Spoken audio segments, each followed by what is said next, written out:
नमस्कार। स्वागत है आपका T W C G S world में। यदि आपने T W C G S world को सब्सक्राइब नहीं किया है तो subscribe T W C G S world. आज हम अपनी सामान्य हिंदी के तहत अव्यय चैप्टर को देखेंगे। अव्यय और निपात दोनों को देखेंगे कि अव्यय और निपात क्या होते हैं। अच्छा देखो, इन दोनों को मिलने से ही एक और नया वर्ड बनता है, अविकारी शब्द। अविकारी अर्थात कहने का मतलब ये है कि अविकारी के ही ये दो रूप होते हैं। विकारी का अर्थ क्या होता है? अविकारी का अर्थ होता है नो चेंज, अर्थात ऐसे शब्द जिनमें कोई बदलाव पॉसिबल नहीं हो, ऐसे शब्द जिनमें कोई बदलाव की संभावना नहीं हो सकती, तो ऐसे शब्दों को ही अविकारी शब्द कहते हैं। देखो, ये एक तो होता है विकारी। जो विकारी होता है इनमें विकार की संभावना रहती है। विकार किस प्रकार से होता है मैं अभी आपको बताऊंगा सब कुछ। और अविकारी क्या होते हैं कि इनमें कोई भी विकार पैदा नहीं होता, जैसे वह, यह। क्या आप यह को तो नहीं कह सकते, इसको भी नहीं कह सकते, सॉरी एक मिनट। यदि हम कुछ और वर्ड को लें, अभी आपको दिखाता हूँ मैं किस तरीके से वर्ड आपको यहाँ पर देखने को मिलेंगे।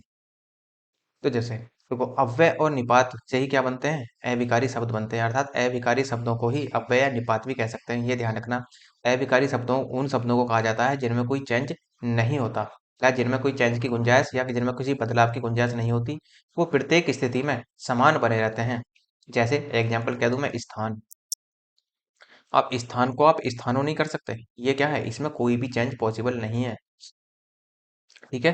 तो इस तरीके से हम यहाँ पर बदलाव देखेंगे, किस प्रकार से यहाँ पर बदलाव होगा वो हम आगे चलकर देखेंगे। तो अव्यय क्या होते हैं, पहले अव्यय के बारे में देख लेते हैं, और फिर उसके बाद में निपात के बारे में देख लेंगे, क्योंकि निपात कोई ज्यादा बड़ा नहीं है, छोटा सा टॉपिक है ये। और अव्यय जो है ये थोड़ा सा इसका लेंथी है। अब देखो, ये ट्रिकी भी है, आपका ध्यान रखना। सवाल बड़े घुमाकर पूछता है यहाँ से, और यदि ट्रिकी है तो थोड़ा सा इसको ध्यान से पढ़ना है। और मैं आपको पूरा प्रयास करूंगा कि एक क्रम में आपको सब कुछ पढ़ा दिया जाए, क्योंकि यदि आप किसी भी चीज को क्रम से लेकर चलते हो तो आराम से और आसानी के साथ उसको कर सकते हैं आप। इसी तरीके से हम इसको यूज करेंगे। और ये जो आपका वीडियो होगा ये आपका UP TET, C TET, STET, और जो अदर एग्जाम होते हैं जैसे यूपी पीसीएल, उसके साथ साथ आपका यूपी ट्रिपल एससी, और जो भी और भी वेरियस एग्जाम होते हैं सबके लिए यूजफुल होगा अव्यय आपका। तो स्टार्ट करते हैं अपने अव्यय को। देखो, अव्यय कह लो, निपात कह लो, या अविकारी शब्द कह लो, बात एक ही है। तो इसका मतलब क्या है? इसका मतलब ये है कि जिसके रूप में कोई विकार न हो, अर्थात जो कभी न बदले। इसका मतलब ये है कि सदैव एक सा रहे, अव्यय कहलाता है। वे शब्द जिनमें कोई विकार उत्पन्न न होता हो, हमेशा एक ही स्थिति में समान रहते हों, वही आपके अविकारी या अव्यय कहलाते हैं। या फिर हम ये भी कह सकते हैं, जिन शब्दों पर लिंग, वचन, पुरुष, काल, कारक का कोई प्रभाव नहीं पड़ता, अविकारी शब्द कहलाते हैं, अर्थात अव्यय कहलाते हैं। ये आप ध्यान रखना कि ऐसे वे शब्द होंगे जिन पर किसी का भी प्रभाव नहीं पड़ेगा, जैसे लिंग ले लो, वचन ले लो, पुरुष, काल, कारक, इनका कोई प्रभाव नहीं पड़ेगा, तो वो आपके क्या कहलाएंगे? अविकारी शब्द कहलाएंगे। या फिर कुछ डेफिनेशन इसे भी इस तरह से भी देख सकते हैं इसको, कि जो शब्द जैसे होते हैं उनका वैसा ही प्रयोग सभी जगह हो, अविकारी कहलाते हैं, अर्थात अविकारी या अव्यय कहलाते हैं। कुल मिलाकर बात इतनी है कि नो चेंज, बस इतना ध्यान रखना है कि चेंज पॉसिबल नहीं है, अर्थात चेंज की संभावना बिल्कुल भी नहीं है कहीं से भी। और यदि चेंज हो गया तो वो विकारी हो जाएगा, और यदि वो चेंज नहीं हुआ तो अविकारी ही रहेगा। और अविकारी में भी क्या रहेगा? वो अव्यय रहेगा या निपात रहेगा। देखो जैसे आगे, जो शब्द लिंग, वचन, पुरुष, काल, कारक में परिवर्तित नहीं होते उन्हें क्या कहते हैं? अव्यय कहते हैं। जैसे देखो, आज ले लो, आज को आप कभी भी आजो नहीं कर सकते या आजे नहीं कर सकते, इसका मतलब इसमें कोई चेंज नहीं होगा। जैसे कल है, कल को आप कलो नहीं करेंगे, कले नहीं कर सकते। यदि इस तरह से कोई बदलाव नहीं होगा तो ये भी आपका अविकारी ही शब्द होगा। जैसे परसों को लो, परसों आपका परसा नहीं कर सकते, परसे नहीं कर सकते, यदि करा तो सवाल क्या हो जाएगा? जो वाक्य है, वाक्य में अशुद्धि आ जाएगी, और यदि बस वाक्य में अशुद्धि आ गई तो वो वाक्य सही भी नहीं होगा। तो इसी वजह से जो मैं आपको शब्द दिखा रहा हूँ ये ऐसे के ऐसे ही रहेंगे, इनमें आप कोई भी चेंज नहीं कर सकते। और यदि आप किसी में किसी शब्द में कोई चेंज नहीं कर पा रहे तो वही अविकारी, बस इतना ध्यान रखना है आपको। आप अपने आप इसमें कुछ ना कुछ लगाकर जोड़कर देख लेना, और यदि आप जोड़कर देख रहे हैं तो कभी फिर ये भी सोचना कि क्या ऐसे शब्द हो सकते हैं। जैसे मैं कह दूं आगे, अब मैं इसमें लगा दूं आगा, एक को हटा दूं और आगा कर दूं, तो ये क्या है? या कोई आपने ऐसा वर्ड देखा, ऐसा शब्द देखा है हिंदी में? नहीं। शब्द तो होते हैं, लेकिन ये कैसे होते हैं? ये निरर्थक शब्द होते हैं। निरर्थक का मतलब जिनका कोई अर्थ ना हो। तो अर्थ निकले जब भी तो कोई शब्द बने। ऐसे ही पीछे, अंदर, बाहर, अल्प, बहुत, अधिक, धीरे, जल्दी, अलग, ये सब के सब आपके अविकारी शब्द की श्रेणी में आते हैं। ये आप ध्यान रखना। हिंदी में ऐसे भी शब्द हैं जो अविकारी होते हैं और जिनका रूपांतर नहीं होता। ये भी आप ध्यान रखना। देखो इतनी सारी मैंने आपको डेफिनेशन बताई, कोई भी एक पकड़ लेना और कोई भी एक क्या सीधा सा याद रखना है, नो चेंज, बस खत्म कहानी आपकी। और फिर उसको वाक्य में अप्लाई करके देख लेना कि क्या जो हम अप्लाई करके देख रहे हैं वाक्य में शब्द को, क्या वो से फिट बैठ रहा है और चेंज भी नहीं हो रहा, तो शब्द ठीक, वरना तो फिर क्या होगा, कुछ गलत गड़बड़ होगी कर दी होगी आपने। तो यहाँ पर आप ध्यान ध्यान रखेंगे इस चीज का, ठीक है। तो जैसे इधर, उधर, उधर को उधरो नहीं कर सकते, उधरा नहीं कर सकते, इधरे नहीं कर सकते, उधरा नहीं कर सकते, ये आप ध्यान रखना। अब में क्या कोई चेंज होगा? नहीं।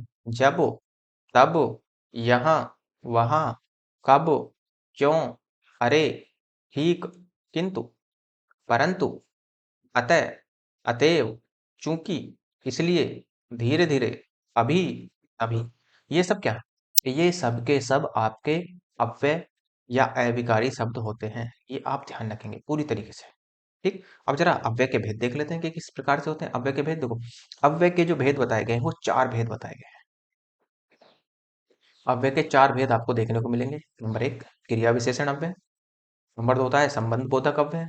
नंबर तीन होता है समुच्चय बोधक अव्यय और नंबर चार होता है आपका विस्मयादि बोधक अव्यय। अब ये ध्यान रखना कि ये भी बहुत सारे भागों में डिवाइड है। देखो यदि आप पूरे भागों को पढ़ना शुरू करेंगे तो वहां पर बड़ी प्रॉब्लम हो जाएगी। इसलिए आपको जो एग्जाम के पॉइंट ऑफ व्यू से जरूरी है वही मैं आपको यहाँ पर भी दिखाने का प्रयास करूंगा। इतना ही पढ़ना है, बाकी पढ़ने के लिए तो देखो आप स्वतंत्र हैं। तो आप कुछ भी पढ़ सकते हैं, किताब उठाइए और पढ़ना शुरू कर दीजिए। लेकिन जो एग्जाम के पॉइंट ऑफ व्यू से ठीक है, जितना हमें जरूरत है इतना ही पढ़ें तो बेहतर है। बेकार में बर्डन की कोई आवश्यकता है नहीं वैसे यहाँ पर। तो जितना पढ़ा रहा हूँ इतना ही पढ़ लीजिए। और यदि आपको एक्स्ट्रा नॉलेज चाहिए तो फिर तो बुक उठाइए और पढ़ना शुरू कर दीजिए। देखो, क्रिया विशेषण। क्रिया विशेषण भी तीन प्रकार का होता है आपका। प्रयोग के आधार पर क्रिया विशेषण, रूप के आधार पर क्रिया विशेषण और अर्थ के आधार पर क्रिया विशेषण। ऐसे संबंध बोधक भी आपका तीन प्रकार का होता है। कौन कौन सा? प्रयोग के आधार पर संबंध बोधक, रूप के आधार पर संबंध बोधक और अर्थ के आधार पर संबंध बोधक। फिर समुच्चय बोधक। समुच्चय बोधक दो प्रकार का होता है, एक समानाधिकरण और एक व्याधिकरण। कौन कौन से शब्द व्याधिकरण के हैं और कौन कौन से शब्द समानाधिकरण के हैं वो भी देखेंगे। और विस्मयादि बोधक जो होता है वो छह प्रकार का होता है। जैसे विस्मयादि बोधक का मतलब ये जो चिन्ह लगा हुआ है वो मिलेगा, ये समझ लेना कि ये विस्मयादि बोधक का ही चिन्ह है, जिसे आप इंग्लिश में एक्सक्लेमेटरी का साइन बोलते हैं। ऐसे हर्षबोधक, शोकबोधक, आश्चर्यबोधक, अनुमोदन बोधक, तिरस्कार बोधक, स्वीकार बोधक और संबोधन बोधक। यदि आप किसी को संबोधित करते हैं तो वहां पर संबोधन लगाएंगे, किसी को स्वीकार करते हैं तो स्वीकार बोधक, तिरस्कार करते हैं तो तिरस्कार बोधक, अनुमोदन करना है किसी का तो अनुमोदन बोधक, और जहां पर आश्चर्य का भाव हो तो वहां पर आश्चर्य बोधक, और जहां पर शोक दुख का भाव हो तो वहां पर शोक का बोधक। और ऐसे ही यदि जहां पर हर्ष का बात बोध हो तो वहां पर खुशी का माहौल रहेगा। तो जहां पर खुशी है वहां पर हर्ष का बोधक होगा। तो किस तरीके से होते हैं, पहले शुरुआत करेंगे हम किससे? क्रिया विशेषण से। क्रिया विशेषण के इसके और रूप को हम देखेंगे आगे चलकर, और चलते हैं। देखो, अव्यय जो होते हैं क्रिया विशेषण, वे मैंने आपको पीछे ही बताया कि चार प्रकार के अव्यय। क्रिया विशेषण, संबंध बोधक अव्यय, समुच्चय बोधक अव्यय और विस्मयादि बोधक अव्यय। अब शुरुआत करेंगे हम क्रिया विशेषण से। ध्यान रखेंगे कि कौन सा पार्ट किसका है, मिक्सचर मत कर देना बिल्कुल भी, कुछ भी कहीं भी। देखो, क्रिया विशेषण अव्यय। तो जो क्रिया विशेषण अव्यय होते हैं, क्या देखो, क्रिया विशेषण से क्या दिखाई देता है आपको? क्रिया विशेषण, क्रिया और विशेषण। तो क्रिया का भी प्रयोग हो रहा होगा, वहां पर कोई विशेषण भी होगा। जैसे जो अविकारी शब्द अर्थात अव्यय क्रिया की विशेषता बताने के लिए प्रस्तुत किए जाते हैं वे क्रिया विशेषण कहलाते हैं। सीधी सी इसकी कहानी। क्रिया विशेषण क्या होंगे? विशेषण, देखो विशेषण का काम क्या होता है, पीछे पर तो पढ़ाया मैंने आपको पीछे की क्लासेस में कि विशेषण होता है जो क्रिया, ओ सॉरी, संज्ञा या सर्वनाम की विशेषता बताते हैं। और संज्ञा या सर्वनाम में भी क्या होते हैं, जब हम इसे और डिटेल में देखते हैं, इसके पार्ट में देखते हैं विशेषण में जाकर, तो ये विशेषण क्या होते हैं? क्रिया विशेषण। अब क्रिया विशेषण भी देखने को मिलते हैं। अर्थात क्रिया विशेषण क्या करेंगे?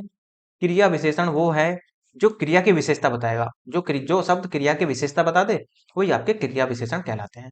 अर्थात यहाँ पर क्या होगा, यहाँ पर हम अव्यय की बात करेंगे, इनमें कोई चेंज नहीं होगा, तो यहाँ पर हम अव्यय देखेंगे, अर्थात क्रिया विशेषण अव्यय को देखेंगे। या भी आप दूसरी डेफिनेशन ले सकते हैं, क्रिया की विशेषता बताने वाले अव्यय क्रिया विशेषण कहलाते हैं। बस कुछ नहीं है, मतलब कुल मिलाकर क्रिया विशेषण क्या होंगे? विशेषण की खासियत क्या होती है? विशेषता बताना। अब विशेषता किसकी बताएगा? संज्ञा की बता सकता है वो, सर्वनाम की बता सकता है, विशेषण की क्रिया की बता सकता है। तो यदि वो इस तरह की विशेषता बताएगा, और जो देखो कुछ शब्द ऐसे होते हैं जो कुछ विकारी होते हैं, और कुछ शब्द ऐसे होते हैं जो अविकारी होते हैं।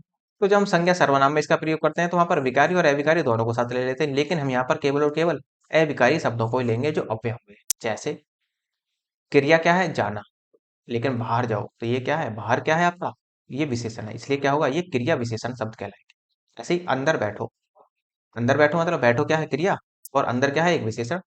क्रिया की विशेषता बता रहा है कि कहाँ बैठो, अंदर। ये तीन प्रकार के होते हैं, ये भी क्रिया विशेषण अव्यय जो होते हैं ये भी तीन प्रकार के। एक तो पीछे मैंने आपको बताया था कि प्रयोग के अनुसार क्रिया विशेषण अव्यय, रूप के अनुसार क्रिया विशेषण अव्यय, और अर्थ के अनुसार क्रिया विशेषण अव्यय। अब हम पहली बार इसको देखेंगे प्रयोग के अनुसार कितने प्रकार के होते हैं, क्योंकि प्रयोग के अनुसार भी बदलते हैं। जैसे जैसे मैं आपसे कहता हूँ क्रिया विशेषण अव्यय, तो जो प्रयोग के आधार पर होते हैं ये तीन प्रकार के होते हैं। एक तो साधारण, दूसरा संयोजक, और तीसरा जो होता है आपका, तो ये संयोजक नहीं है, ये गलत टाइप हो गया, ये अनुबद्ध होता है।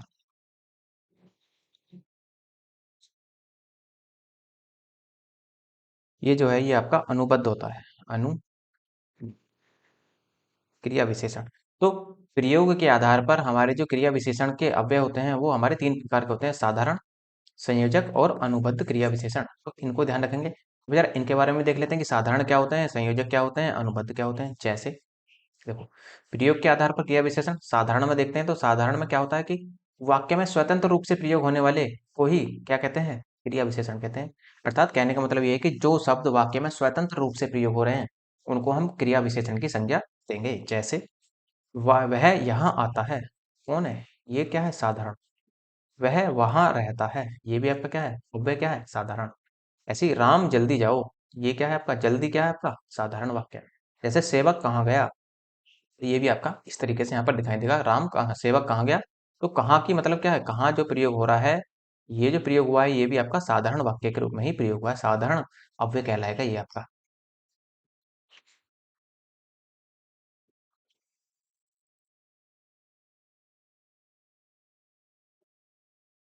इस प्रकार से आपके ये जो आपके दिखाई दे रहे हैं, कहाँ, जल्दी, यहाँ, वहाँ, ये सब क्या है, ये आपके साधारण वाक्य में प्रयोग होते हैं। जैसे नेक्स्ट संयोजक, दूसरा था हमारा संयोजक। तो संयोजक में क्या होगा, ये उपवाक्य से संबंधित क्रिया विशेषण होते हैं। जैसे जहाँ, वहाँ, जब, तब, ये सब क्या है, ये आपके उपवाक्य से संबंधित क्रिया विशेषण होते हैं। संयोजक का मतलब होता है जुड़कर। जैसे जहाँ, वहाँ, जैसे जहाँ आप जाओगे वहां मैं नहीं जाऊंगा, इसका मतलब क्या है, जहाँ और वहां, ये उपवाक्य है अर्थात संयोजक है। संयोजक का मतलब जोड़ा, जहां पर दो प्रकार से अर्थात दो अव्यय एक साथ आते हैं तो ये आपके उपवाक्य बनाते हैं, और यही आपके क्या कहलाते हैं, संयोजक संबंधित या संयोजक क्रिया विशेषण कहलाते हैं। जैसे जहां आप जाओगे वहां मैं नहीं जाऊंगा। ऐसे ही जब आप आज्ञा देंगे तब मैं उठूंगा, इसका मतलब क्या है, ये जो है जब और तब, तो जब तब एक साथ यूज होंगे आपके, एक साथ प्रयोग होंगे आपके। ऐसे आ जा रहा अनुबंध में, देखो जो अनुबंध होता है आपका शब्द के साथ अवधारणा के लिए प्रयुक्त किया जाता है। जब जहां अवधारणा दी जाती हो वहां पर ये शब्द के साथ प्रयोग होगा। जैसे तक, भर, तो, भी, ये सब क्या है, ये सब आपके अनुबद्ध अव्यय क्रिया विशेषण हैं। जैसे यह क्रिया तो किसी ने कर दिया, या यह कार्य तो किसी ने कर दिया, तो इसका मतलब क्या है, ये अनुबद्ध, ये अवधारणा दर्शा रहा है, यार ये कार्य तो किसी ने कर दिया। तो ये तो जो है ये क्या है, एक अनुबद्ध क्रिया विशेषण अव्यय है। जैसे मैंने उसे देखा भर था, तो जो वो ये जो भर है यही आपका अनुबद्ध क्रिया विशेषण है। जैसे कल वह गया भी नहीं, तो ये जो भी है, ये कल वह गया भी नहीं, तो ये क्या है आपका क्रिया विशेषण। तुमने उसे देखा तक नहीं, तो जब ये तक है, तक क्या है आपका, तुमने उसे देखा तक नहीं, मतलब तक जो है आपका यही आपका अनुबद्ध क्रिया विशेषण की श्रेणी में आएगा। नेक्स्ट देखो, अब होता है क्रिया विशेषण का दूसरा रूप होता है। क्रिया विशेषण का जो दूसरा रूप होता है वो होता है रूप के अनुसार। तो रूप के अनुसार क्रिया विशेषण फिर से तीन प्रकार के देखने को मिलेंगे। एक तो होगा आपका रूप के अनुसार में मूल क्रिया विशेषण, दूसरा यौगिक क्रिया विशेषण, और तीसरा होगा स्थानीय। मूल क्रिया मतलब जो मूल क्रिया विशेषण में मूल क्रिया के साथ यूज होते हैं। यौगिक, यौगिक का मतलब क्या होता है, दो या दो से अधिक क्रियाओं के मिलने से बनता है ये। और स्थानीय क्या होता है, किसी स्थान विशेष का बोध कराएगा। इसलिए आपका रूप के अनुसार, यहाँ पर रूप के अनुसार कितने प्रकार के, तीन प्रकार। तो रूप के अनुसार क्रिया विशेषण आपके तीन प्रकार के दिखाई देंगे। जैसे देखो, क्रिया विशेषण पढ़ रहे हैं हम, अभी हम पहला ही टॉपिक पढ़ रहे हैं, क्रिया विशेषण में क्या पढ़ रहे हैं, रूप के अनुसार। और रूप के अनुसार में भी हमारा पहला पॉइंट ये है, क्योंकि तीन प्रकार के होते हैं, मूल क्रिया विशेषण, मूल क्रिया विशेषण क्या होंगे, जो स्वतंत्र रूप से प्रयोग होते हैं, वही आपके क्रिया विशेषण कहलाते हैं। जैसे स्वतंत्र रूप से प्रयोग होने वाले शब्दों को ही मूल क्रिया विशेषण कहते हैं। और मूल क्रिया विशेषण किसके अंतर्गत रखे गए हैं, रूप के अनुसार। और रूप के अनुसार कहाँ मिलता है आपको, क्रिया विशेषण के अव्यय में। जैसे दूर, ठीक, ये ठीक है, अचानक, नहीं, फिर, ये जो आप दिखाई दे रहे हैं, इस तरीके के जो वर्ड, ये आपके मूल क्रिया विशेषण में आते हैं। जैसे नगर यहाँ से दूर पड़ता है, तो नगर जो है वो यहाँ से कहाँ से दूर पड़ता है, तो ये जो है आपका यहाँ, तो नगर जो है ये यहाँ से दूर पड़ता है। जैसे तुम ठीक कह रहे हो, तो ठीक क्या है आपका, ठीक भी एक मूल क्रिया विशेषण होगा। वह अचानक आ गया, तो ये जो अचानक है ये भी आपका एक मूल क्रिया विशेषण होगा। जैसे मैं उसे नहीं जानता, तो नहीं भी क्या है, नहीं भी एक आपका मूल क्रिया विशेषण की श्रेणी में ही आता है। नेक्स्ट, अब है दूसरा है, अभी भी हम रूप के अनुसार देख रहे हैं, रूप के अनुसार में दूसरा है हमारा यौगिक। यौगिक मतलब प्रसर्ग या प्रत्यय के साथ जुड़कर। प्रत्यय क्या होते हैं, प्रत्यय वे शब्द होते हैं जो किसी वाक्य के या किसी शब्द के अंत में जुड़ते हैं और उसका अर्थ परिवर्तित कर देते हैं, तो वो क्रिया विशेषण या प्रत्यय कहलाते हैं। या जैसे क्रिया, जैसे आप देखें मन से, तो इस से क्या है, एक से एक प्रत्यय भी हो सकता है और एक प्रसर्ग भी हो सकता है। जिससे, ये भी से है आपका, चुपके से, भूल से, देखते हुए, यहाँ तक, झट से, वहां पर, तो कहीं आपको प्रत्यय देखने को मिलेगा और कहीं आपको परसर्ग जुड़ा हुआ मिलेगा। तो इस प्रकार से आप देखेंगे, जैसे मन से काम करो, तो ये क्या है, मन से क्या है आपका यौगिक। यौगिक का मतलब दो शब्दों के मेल से बनेगा, ये यौगिक का मतलब दो शब्दों का योग। दिल से पूछो, राम वहां रहता है, या राम वहां पर रहता है, तो वहां पर क्या है, ये यौगिक क्रिया विशेषण। यहाँ पर कोई नहीं आता, तो यहाँ पर, ये क्या है आपका, ये भी आपका क्रिया विशेषण की श्रेणी में ही आएगा। नेक्स्ट, रूप के अनुसार आपका तीसरा था स्थानीय। बिना रूपांतर के किसी स्थान विशेष में आने वाले क्रिया विशेषण होते हैं। इसका मतलब क्या है, जहाँ स्थानीय विशेष का वर्णन करेंगे, जैसे अपना सिर पड़ा, वह अपना सिर पढ़ेगा, तो इसका मतलब सिर क्या है आपका, सिर जो है वो स्थान का प्रयोग कर रहा है कि वो अपना सिर पढ़ेगा। जैसे वह अपना सिर पीटेगा, तो ये क्या है आपका, सिर पीटेगा। तो इस प्रकार से आपका क्रिया विशेषण, स्थानीय क्रिया विशेषण अव्यय बनता है आपका। नेक्स्ट देखो, अब क्रिया विशेषण का ही रूप होता है तीसरा, अर्थ के अनुसार। तो अर्थ के अनुसार क्रिया विशेषण के चार भेद आपको देखने को मिलेंगे, स्थानवाचक, कालवाचक, परिमाणवाचक और रीतिवाचक। ध्यान रखना, ये ही इंपॉर्टेंट है। जो पीछे के मैंने आपको दो प्रकार बताए हैं, उनको चाहे पढ़ना चाहे मत पढ़ना, लेकिन इसको नहीं छोड़ना है बिल्कुल भी, क्योंकि यहीं से सवाल बनते हैं सबसे ज्यादा अर्थ के अनुसार। जैसे शुरुआत करते हैं वन बाई वन। तो अर्थ के क्रिया विशेषण अभी हम पहला ही पढ़ रहे हैं, उसमें भी हम क्या देख रहे हैं, तीसरा पॉइंट उसका, अर्थ के अनुसार। और अर्थ के अनुसार में भी वो चार प्रकार के दिखाई देते हैं आपको। पहला पढ़ेंगे हम कालवाचक। तो कालवाचक क्रिया विशेषण क्या कहता है, तो कालवाचक क्रिया विशेषण जो होता है, जो अव्यय शब्द काल अर्थात समय का ज्ञान कराए, अर्थात वो काल का मतलब समय, समय से आपको अंदाजा लग जाएगा कि ये समय का बोध कराएगा कहीं ना कहीं। और ऐसे शब्द होंगे जो परिवर्तनीय नहीं है, अर्थात इनको बदला नहीं जा सकता। जैसे आज, कल, परसों, फिर, अभी, अब, कब, फिर, कभी, अभी, हमेशा, पश्चात, तत्पश्चात, उपरांत, तदुपरांत, इसके बाद, उसके बाद, ये सब क्या है, ये सब के सब आपके कालवाचक श्रेणी में ही आते हैं। ये ध्यान रखेंगे आप। जैसे मैं आज वहां जाऊंगा, तो ये क्या है, आज क्या है, किसका बोध करा रहा है, ये कालवाचक का। जैसे राम परसों जंगल से आएगा, तो ये क्या है आपका, परसों क्या है, परसों आपका कालवाचक क्रिया विशेषण की श्रेणी में ही आता है। नेक्स्ट, अर्थ के अनुसार फिर से वही तीसरा पॉइंट ही पढ़ रहे हैं हम। दूसरा पॉइंट देखेंगे इसका, स्थानवाचक। जहां पर स्थान का बोध होगा वहां पर स्थानवाचक क्रिया विशेषण होगा। जैसे, जैसे आपका आगे, पीछे, ऊपर, नीचे, अंदर, बाहर, दाएं, बाएं, इधर, उधर, किधर, जहां, कहाँ, ये सब के सब आपको जो दिखाई दे रहे हैं, ये स्थानवाची क्रिया विशेषण ही कहलाते हैं। जैसे राम ऊपर से नीचे गया, तो ये सब ऊपर नीचे हम देख रहे हैं, ये क्या है, इनको आप चेंज नहीं कर सकते, इसलिए क्या होगा, वह ये स्थानवाचक क्रिया विशेषण कहलाएंगे। जैसे वह अंदर गया, राम बाहर आया, तुम दाएं मुड़ो, तो ये क्या है सब, ये सब के सब आपके स्थानवाचक क्रिया विशेषण की श्रेणी में ही आते हैं। नेक्स्ट, तीसरा है आपका परिमाणवाचक क्रिया विशेषण। परिमाण का मतलब परिमाण दिखाएगा वहां पर। परिमाण किस तरह से होता है, जैसे अल्प, परिमाण है न्यून, थोड़ा, ज्यादा, अधिक, बहुत, अत्यधिक, सर्वाधिक, न्यूनाधिक, अत्यल्प, बूंद बूंद, कम, ये सब के सब आपके परिमाणवाचक की श्रेणी में ही आते हैं। जैसे थोड़ा चारा मवेशियों के लिए ले आना, तो थोड़ा चारा, थोड़ा थोड़ा क्या है, एक परिमाण बता रहा है। राम ने कुछ दूध पिया, तो ये कुछ क्या है? कुछ भी आपका परिमाणवाचक की श्रेणी में ही आता है। जैसे बहुत से व्यक्ति, तो ये क्या है? परिमाण बता रहा है, बहुत से व्यक्ति। चौथा है आपका रीतिवाचक क्रिया विशेषण। तो रीतिवाचक क्रिया विशेषण में क्या होगा? देखो, जो अव्यय कार्य के होने की स्थिति का बोध कराते हैं, अर्थात जहां कार्य के होने का बोध होगा वहां पर आपका रीतिवाचक क्रिया विशेषण होगा। जैसे अचानक, जैसे मैं कह दूं वह अचानक गिर पड़ा, तो ये क्या है? ये किसका बोध कराएंगे? ये अव्यय कार्य के होने का बोध की काव्य जो होंगे ये कार्य के होने की स्थिति का बोध कराते हैं। ऐसे एकाएक, सहसा, ध्यान पूर्वक पढ़ो, तो ये क्या है? रीतिवाचक।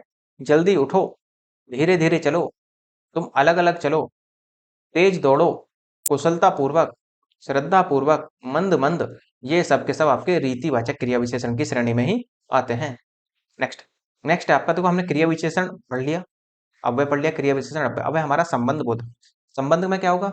संबंध का मतलब ये होता है कि वो कहीं ना कहीं एक वाक्य का दूसरे वाक्य से या एक शब्द का दूसरे शब्द से संबंध बताने का प्रयास करेगा। जैसे संबंध बोधक अव्यय में जब क्रिया विशेषण अव्यय का प्रयोग वाक्य में संज्ञा, सर्वनाम के बाद किया जाता है, तो ये सभी क्रिया विशेषण संबंध बोधक कहलाते हैं।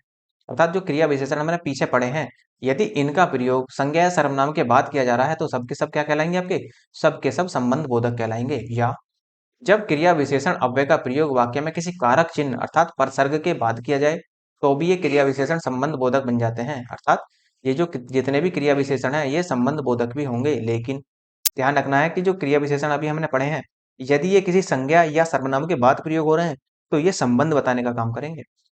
शब्द तो वही होंगे जो हम पीछे पढ़ चुके हैं सारे, लेकिन बस अर्थ, जो सेंटेंस में अर्थ देंगे वो अलग अलग देंगे।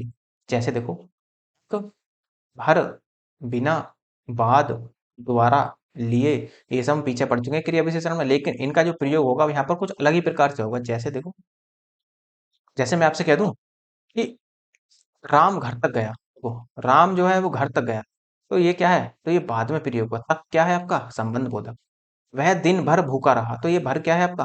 देखो सर्वनाम के बाद प्रयोग हो रहा है, तो जब सर्वनाम के बाद प्रयोग हो रहा है और क्रिया के बाद, क्रिया से पहले प्रयोग हो रहा है, तो यहाँ पर तो क्या, किसका रिलेशन बना रहा है? ये संबंध बोधक का। नौकर के बिना काम नहीं चलता, तो नौकर के बिना काम नहीं चलता, तो नहीं क्या आ रहा है? तो ये भी क्या है? संबंध बोधक। मोहन राम के बाद आया, तो बाद क्या है? बाद आया, तो ये भी आपका संबंध बता रहा है। मोहन द्वारा पढ़ाई गई, क्या मोहन द्वारा पढ़ाएगी? क्या पढ़ाएगी? कोई नहीं पता, लेकिन ये क्या है? द्वारा क्या है? ये आपका संबंध बोधक है। राम के लिए खाना लाओ, तो ये जो लिए है ये भी आपका संबंध बोधक की श्रेणी में ही आएगा।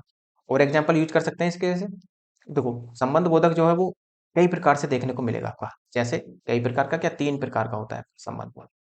जैसे आप देखते हैं, प्रयोग के आधार पर संबंध बोधक अव्यय जो होते हैं वो 2 प्रकार के होते हैं। अर्थ के आधार पर संबंध बोधक अव्यय 13 प्रकार के होते हैं। और व्युत्पत्ति के आधार पर संबंध बोधक अव्यय जो होते हैं वो 2 प्रकार के होते हैं। ध्यान रखना है, ज्यादा डिटेल में नहीं जाना है इनकी, में कुछ भी नहीं, बिल्कुल भी। तो बस इतना ध्यान रखना कि ये 2 प्रकार के होते हैं। कौन कौन से होते हैं? संबंध बोधक अव्यय और अनुबद्ध बोधक अव्यय, ये आप ध्यान रखेंगे। ठीक। नेक्स्ट, अर्थ के आधार पर जो 13 प्रकार के होते हैं, जैसे कालवाचक, संबंध बोधक अव्यय, स्थानवाचक, दिशावाचक, सादृश्यवाचक, तुलनावाचक, साधनवाचक, हेतुवाचक, विषयवाचक, व्यतिरेकवाचक, विनिमयवाचक, विरोधाभासवाचक, सहचरवाचक और संग्रहवाचक, ये इस तरह से आपको यहाँ पर देखने को मिलेंगे 13। बस अंदाजा रखना है, ध्यान रखना है कि प्रयोग के आधार पर 2 प्रकार के, अर्थ के आधार पर 13 प्रकार के, व्युत्पत्ति के आधार पर 2 प्रकार के, बस इससे ज्यादा याद नहीं रखना है इनके बारे में। मूल संबंध बोधक और दूसरा होता है यौगिक संबंध बोधक, ये आपको ध्यान रखना है। नेक्स्ट है आपका तीसरा आ जाता है समुच्चय बोधक। समुच्चय बोधक अव्यय क्या कहलाता है? देखो समुच्चय बोधक अव्यय क्या है? समुच्चय बोधक में जो अविकारी शब्द किन्हीं 2 शब्द, समुच्चय का मतलब जोड़ा, किन्हीं 2 शब्द, उपवाक्य, वाक्यांश, 2 या 2 से अधिक वाक्यों को जोड़ने का कार्य करें, समुच्चय बोधक अव्यय कहलाते हैं। जैसे आपने सेट थ्योरी पढ़ी है ना मैथ में, वो यही है भी समुच्चय बोधक। तो ये भी क्या करेंगे? जोड़ने का काम, वो भी क्या करते हैं? जोड़ने का काम। या वे अव्यय शब्द 2 या 2 से अधिक शब्द, उपवाक्यों को जोड़ने या अलग करने के लिए प्रयुक्त होते हैं, समुच्चय बोधक कहलाते हैं। इसके 2 भेद होते हैं, एक तो होता है समानाधिकरण समुच्चय बोधक, एक होता है व्याधिकरण समुच्चय बोधक। तो पहले समानाधिकरण को देख लेते हैं, उसके बाद व्याधिकरण को भी देख लेंगे। जैसे समानाधिकरण समुच्चय बोधक अव्यय जो कहलाते हैं, जैसे और, या, व, तथा, अथवा, ये आपके समुच्चय बोधक जो है समानाधिकरण कहलाते हैं। जैसे राम व श्याम, जैसे वह लगाया आपने, राम वह श्याम तथा, तथा क्या है आपने, ये भी समुच्चय को जोड़ने का काम कर रहा है। सोहन परस्पर वाद विवाद कर रहे हैं, तो मोहन, ये कॉमा नहीं लगेगा यहाँ, और लगा लो इसमें। तो ये सब क्या दिखाई दे रहे हैं, वह, तथा, और ये क्या है, ये समानाधिकरण के ही उदाहरण हुए। जैसे मैं बाजार गया, वहां से आलू गोभी और मटर तथा टमाटर लेकर आया, तो जैसे यहाँ पर देखो, मैं बाजार गया तो वहां से, और, तथा, ये सब क्या है, ये सब आपके समानाधिकरण की श्रेणी में आते हैं। जैसे कृष्ण और सुदामा गुरु भाई थे, तो और जो है, और ये जोड़ने का काम कर रहा है कृष्ण और सुदामा को, तो ये समानाधिकरण की श्रेणी में आएगा। ऐसे राम व लक्ष्मण बन गए, तो वह जो है ये किसको जोड़ने का काम कर रहा है, राम और लक्ष्मण, रिलेशन बताने का काम कर रहा है, इसलिए ये समुच्चय बोधक अवयव कहलाते हैं। नेक्स्ट, नेक्स्ट होता है आपका व्याधिकरण समुच्चय बोधक अवयव। व्याधि का मतलब होता है अलग, जैसे इसलिए, कि, क्योंकि, चूंकि, ताकि, जिससे कि, उससे कि, जो, जिसने, जैसा, वैसा, ज्यों, त्यों, किंतु, परंतु, लेकिन, वरन, बल्कि, यद्यपि, तथापि, ये सब के सब आपके समव्याधिकरण समुच्चय बोधक में प्रयोग होते हैं। जैसे यद्यपि मैं वहां नहीं था, तथापि पूरी घटना बता सकता हूँ, फिर भी क्या कह रहा है, ये यद्यपि मैं वहां नहीं था तथापि पूरी घटना बता सकता हूँ, तो ये व्याधिकरण का उदाहरण होगा। जैसे महात्मा गांधी ने कहा कि सदा सत्य बोलो, तो सदा सत्य बोलो का मतलब क्या है, कि, ये जो की आ रहा है, ये क्या है, एक व्याधिकरण का उदाहरण। ज्यों ही मैं स्टेशन पर पहुंचा, त्यों ही रेलगाड़ी चलती, तो ज्यों ही और त्यों ही, ये आपके समुच्चय बोधक है। सूरज निकला इसलिए अंधेरा भागा, तो यहाँ पर क्या है, अलग होने का प्रयास करता है ये, सूरज जैसे ही निकलेगा ऐसे ही अंधेरा भाग जाएगा, तो इसलिए जो है ये किसका उदाहरण है, व्याधिकरण का।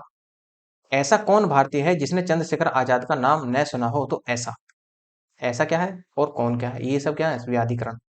मैं स्टेशन पहुंचा परंतु रेलगाड़ी चली गई, तो यहाँ पर क्या है, मैं स्टेशन पहुंचा परंतु, परंतु क्या है आपका, व्याधिकरण।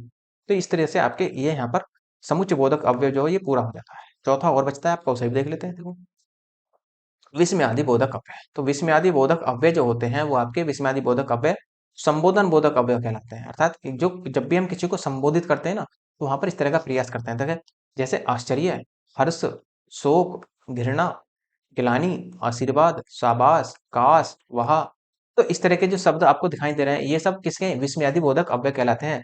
जैसे, ऐसे मैं कह दूं कि आहा, भारत मैच जीत गया,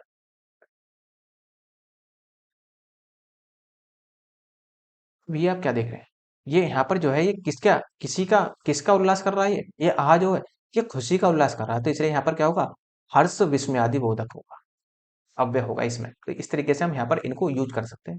ठीक, तो ध्यान रखना है कि विस्मयादि बोधक अव्यय कब बनेंगे, जब भी एक्सक्लेमेटरी का साइन लग जाएगा बाद में, जब भी वो क्या होंगे, विस्मयादि बोधक बन जाएंगे। तो विस्मयादि बोधक अव्यय जो है इसका थोड़ा सा ध्यान रखना है कि किस तरीके से ये प्रयोग होता है। नेक्स्ट देखो, नेक्स्ट है हमारा निपात। निपात क्या होता है, निपात अविकारी शब्द होते हैं, ये पीछे मैं बता चुका हूँ खूब डिटेल के साथ आपको, कि ये भी अव्यय की तरह ही किसी लिंग, वचन, काल, कारक, पुरुष आदि में परिवर्तन नहीं होते। निपात के प्रयोग से शब्द व वाक्य में प्रभाव अर्थात बल उत्पन्न हो जाता है, बस इतना फर्क है। चेंज तो ये भी नहीं होंगे, और जब चेंज नहीं होंगे तो बल जरूर देंगे इस स्थान में, या किसी भी वाक्य में बल प्रदान कर देते हैं। निपात अव्यय की तरह काल, स्थान, परिमाण, रीति, समुच्चय, विस्मयादि बोधक ज्ञान बोध नहीं कराते, ये भी ध्यान रखना है आपको। अतः ये चार प्रकार के अव्यय को छोड़कर सभी अविकारी शब्द निपात होते हैं, जो मैंने आपको पीछे भी बताया। तो चार प्रकार के कौन कौन से थे, जो ये आप देख रहे हैं, कालवाचक, स्थानवाचक, परिमाणवाचक, जो है ये इस तरह से। तो जैसे कौन कौन से होते हैं, जैसे तो, भी, साथ, तक, नहीं, ना, नी, मत, वर्जित, निषेध, मात्र, मना करना, केवल, मात्र, सिर्फ, लगभग, करीबन, स्वयं, स्वतः, खुद, इत्यादि जितने भी होते हैं ये सब आपकी निपात की श्रेणी में ही आते हैं। जैसे यदि चुनाव निष्पक्ष होंगे तो परीक्षा भी निष्पक्ष होगी, तो यहाँ पर क्या है, ये इस पर ये कह रहा है कि यदि चुनाव निष्पक्ष हुए तो परीक्षा भी निष्पक्ष होगी, तो ये बल डालने का काम करता है। वैसे ही मैं भी यह कार्य कर सकता हूँ, जैसे देखो मैं भी, ये जो है ये सेंटेंस ऐसे भी हो सकता है था कि मैं यह कार्य कर सकता हूँ, तो ये क्या है, मैं भी यह कार्य कर सकता हूँ, जोर देने का काम कर रहा है वो। आप मेरे साथ लिखा करें, या आप मेरे साथ साथ लिखा करो, तो वो यहाँ भी क्या कर रहा है, वो बल डालने का काम कर रहा है। सभी छात्र देर तक पढ़ते हैं, एक तक क्या है, ये भी एक निपात की श्रेणी में आएगा। मोदी की सभा में लगभग 100 व्यक्ति थे, तो ये लगभग जो है ये क्या है, ये भी आपका एक निपात है। मैंने तकरीबन 1 घंटा 15 मिनट कक्षा ली, तो ये भी क्या है आपका, जो एक आ रहा है आपका, ये भी आपका एक तरीके से निपात की श्रेणी में ही आएगा। जैसे पानी स्वतः बह जाएगा, अपना कार्य स्वयं करो, तो ये स्वतः है, स्वयं है। यहाँ गाड़ी खड़ा करना मना है, तो यहाँ आ गया। शोर मत करो, तो मत आ गया। धूम्रपान वर्जित है, प्रवेश निषेध, अध्यापक घर पर नहीं है। इस प्रकार से ये जो आपको एग्जाम्पल दिखाई दे रहे हैं, ये सब के सब निपात के ही एग्जाम्पल होते हैं। अब देखो निपात जो होते हैं वो 9 प्रकार के होते हैं। कुछ भी याद रखने की जरूरत नहीं है, बस ध्यान रखना है कि इतने, कभी कभी वो यही सीधा पूछ देता है कि निपात कितने प्रकार के होते हैं, तो निपात के भेद 9 होते हैं। ध्यान रख लेना। बस थोड़ा सा आइडिया ले लेना यहाँ पर कि क्या कौन कौन से निपात के होंगे। जैसे स्वीकार्य निपात, इसमें आएगा हाँ जी जी हाँ, इस तरह से आएंगे। नकारार्थक निपात, नहीं जी नहीं, ऐसे निषेधात्मक निपात में मत आएगा। प्रश्न बोधक निपात में क्या आएगा, विस्मयादि बोधक निपात में क्या, काश काश कैसे आएगा। ऐसे आप देखेंगे बलदायक या सीमा बोधक निपात, तो ही तक पर सिर केवल आएगा। तुलना बोधक निपात में ठीक लगभग करीब तकरीबन। आदर बोधक निपात में जी आएगा। तो इस तरह से आपके निपात भी आपके समाप्त हो जाते हैं। और यदि आपको लगता है लेक्चर अच्छा है और इसकी रिवीजन के लिए पीडीएफ होनी चाहिए, तो टेलीग्राम या व्हाट्सअप में से कोई भी एक ज्वाइन कर लेना, दोनों का लिंक डिस्क्रिप्शन में दिया हुआ है। कौन सा भी आप यूज करते हो वहां पर उसको ज्वाइन कर सकते हैं। और यदि आपको हिंदी की कंप्लीट पीडीएफ चाहिए, आप मेल के माध्यम से प्राप्त कर सकते हैं। आप मुझे मेल कर देना, मेल का लिंक भी आपको डिस्क्रिप्शन में नीचे मिल जाएगा, तो मैं वहां पर आपको पीडीएफ सेंड कर दूंगा। और यदि आपको लगता है लेक्चर अच्छा है तो लाइक कीजिए, शेयर कीजिए, सब्सक्राइब करना ना भूलें। धन्यवाद।